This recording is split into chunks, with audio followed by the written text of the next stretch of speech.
దాని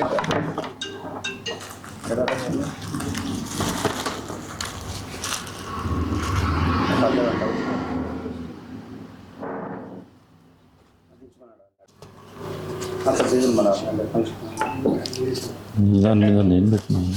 మీరు మూడాడుకున్న తర్వాత వస్తాను.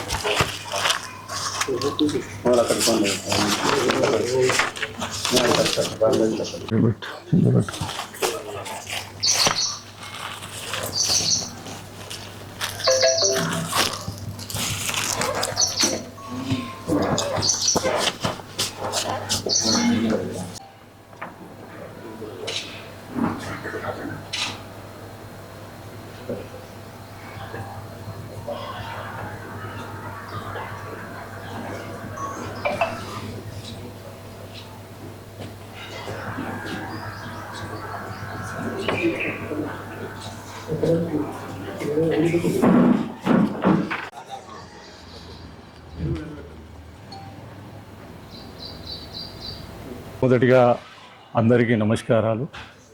మా ప్రింట్ అండ్ ఎలక్ట్రానిక్ మీడియా మరి ఇతర ఎవరన్నా సోషల్ మీడియా వారర్స్ ఉన్నా కూడా ప్రత్యేకించి ఎప్పటికప్పుడు మేము చేసే కార్యక్రమాలను మరి ప్రజలలోకి తీసుకెళ్తున్న మా ప్రెస్ మిత్రులకు ప్రింట్ అండ్ ఎలక్ట్రానిక్ మీడియా వారికి మొట్టమొదటిగా నమస్కారాలు, ధన్యవాదాలు తెలుపుతూ ఈరోజు చాలా బాధగా కూడా ఉంది, ఒక పక్క గుండె బరువుగా కూడా ఉంది.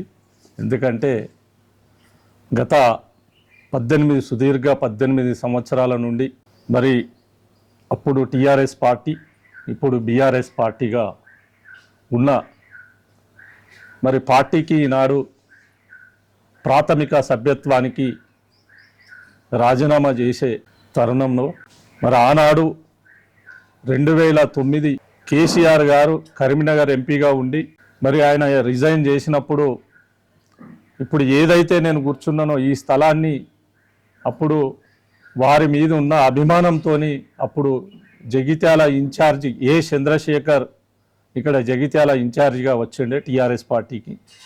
కనీసం ఆఫీసు కూడా ఇయ్యని పరిస్థితులు అక్కడ ఇప్పుడు ఉన్న పరిస్థితులు ఉండే అప్పుడు 2006లో.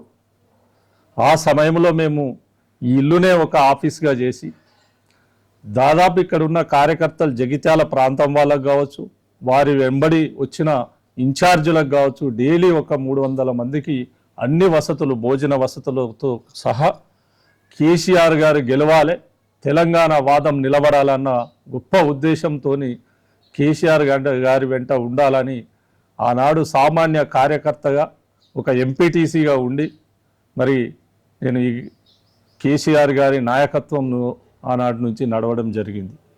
అదే కాకుండా 2008లో మరి ఎంపీపీగా అయి మరి కేసీఆర్ గారు ఒక పిలుపు ఇచ్చి ఉద్యమానికి మరి చాలా ముందుండాలి, ఉద్యమం ఉవ్వెత్తున లేవాలన్న మరి తెలంగాణ రాష్ట్రమే అందరి దేహం కాబట్టి మరి అందులో మేము కూడా పూర్తిగా భాగస్వామ్యులమై మరి అప్పుడున్న సమయంలో మాకు నేను ఎంపీపీగా మరి నాకున్న సర్పంచులు దాదాపు 16 మంది సర్పంచులు, 16 మంది ఎంపీటీసీలు అందరం మరి అదే కాకుండా దాదాపు అప్పుడున్న తెలుగుదేశం కార్యకర్తలు అందరితోని మరి రిజైన్ చేయించి మరి అందరితోని మేము కూడా అప్పుడు తెలంగాణ ఉద్యమానికి పదవులకు రిజైన్ చేసి మరి ఉద్యమ బాట పట్టడం జరిగింది కేసీఆర్ గారి పిలుపు మేరకు.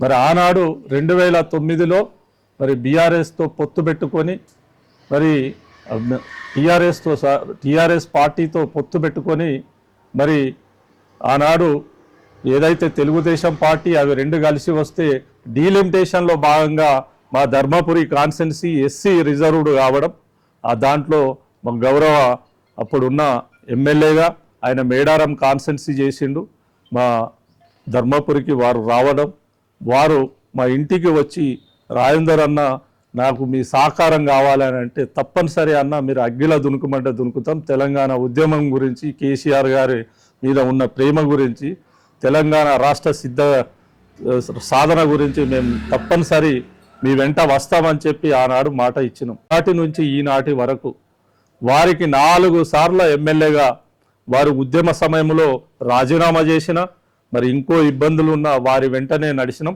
తెలంగాణ మరి సాధనలో మేము కూడా భాగస్వామ్యం అయినాం, పూర్తిగా సహకరించినాం. పార్టీ ఏ పిలిపిస్తే ఆ పిలుపు మేరకు పనిచేసినాం.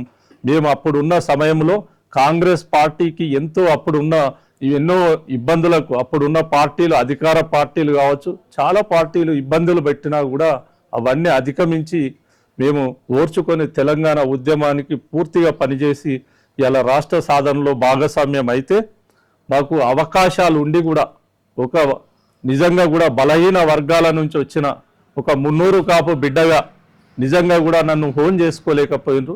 నిజంగా చాలా బాధ అనిపిస్తుంది. ఎందుకంటే మేము చాలా రోజుల నుంచి పార్టీకి ఎప్పుడు ఏ పిలుపునిస్తే ఆ పార్టీకి మేము పనిచేసినాం. అయినా కూడా అవకాశాలు వచ్చినా కూడా మరి ఒక ముచ్చటలే చెప్పాలంటే జిల్లా పరిషత్ బీసీ జనరల్ వస్తే పూర్తిగా మమ్మల్ని అణిచివేయడానికి బీసీ మహిళకి ఇవ్వడం కూడా జరిగింది. అయినా మేము ఓన్ చేసుకొని 5 సంవత్సరాలు పార్టీ ఏ పిలుపునిస్తే ఆ పిలుపుకు కట్టుబడి పనిచేసుకుంటా ఉన్నాం. ఉన్నప్పటికీ కూడా పార్టీ మరి మమ్మలను చాలా చిన్న చూపు చూసినట్టుగా భావిస్తున్నాం. ఒక పక్క ఈశ్వర్ గారు కూడా వారికి చాలా సేవలు చేసినాం. వారి ప్రతి గెలుపులో ముందు వరుసలో ఉండి నేను కానీ, నా భార్య కానీ, నా అనుచర వర్గం కానీ చాలా వరకు కూడా ఈశ్వర్ గారిని మేము ఎన్నుకొని ఒక బ్రదరుగా, ఒక నిజంగా కూడా బలహీన వర్గాల నుంచి మరి ఒక సామాజిక వర్గం నుంచి వచ్చిన వ్యక్తిని మంచి మహోన్నతమైన స్థానంలో చూడాలంటే నాకు కూడా ఎక్కడ కూడా అవకాశం ఇవ్వకుండా అన్ని విధాల అణిచివేతకు మరి గురి చేసినట్టు అనిపించింది. మరి ఈశ్వర్ అన్న అని మరొక్కసారి కూడా పత్రిక ముఖంగా తెలియజేస్తూ చాలా బాధ అనిపిస్తుంది. అయినా కూడా తప్పదు కాబట్టి నేను ప్రజల కోరిక మేరకే మరి నిజంగా కూడా మా నాయకుల అందరి కోరిక మేరకే ఇవాళ బీఆర్ఎస్ పార్టీకి, బీఆర్ఎస్ ప్రాథమిక సభ్యత్వానికి నేను కానీ, మా మిస్సెస్ అయిన ఎంపీపీ గారు కానీ, మా సోదరుడైన వైస్ ఎంపీపీ కావచ్చు, మరి అదేవిధంగా గురునాథం మల్లారెడ్డి గారు సింగిల్ విండో చైర్మన్ పెంబట్ల గారు కావచ్చు, అందరం మరి ఇంకా చాలా మంది కూడా వచ్చేదే ఉండే కానీ ఇలా రాలేదు. వాళ్ళకు కూడా ఎందుకంటే మా రాజీనామా అన్నది మరి ఇద్దామనే మేము కేసీఆర్ గారికి ట్విట్టర్లో మరి కేటీఆర్ గారికి మరి ఇవన్నీ కూడా మేము మా రాజీనామా పత్రం ఈరోజు మేము అందజెప్పుదాం. ఒక పక్క రిజిస్టర్ పోస్ట్ కూడా చేసి మేము తెలుపుతామని మరొక్కసారి కూడా తెలుపుకుంటూ మీ సమక్షంలో బీఆర్ఎస్ పార్టీకి రాజీనామా చేస్తున్నాం.